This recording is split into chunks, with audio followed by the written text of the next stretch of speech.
কলকাতা হাইকোর্টে নালিশ জানালেন দীনকৃষ্ণ ঠাকুর। পুলিশের অসহযোগিতা এবং নিষ্ক্রিয়তা নিয়ে প্রশ্ন তুললেন।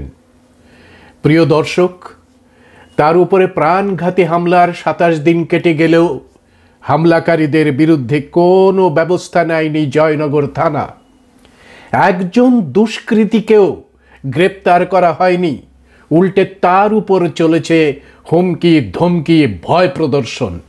গতকাল ৭ই মার্চ ২০২৪ বেলা ১টার সময় কলকাতা হাইকোর্টে বিচার চেয়ে পিটিশন সই করলেন সত্য সন্ধানী দীনকৃষ্ণ ঠাকুর। ন্যায় বিচারের জন্য অভিযোগ দায়ের করলেন তিনি।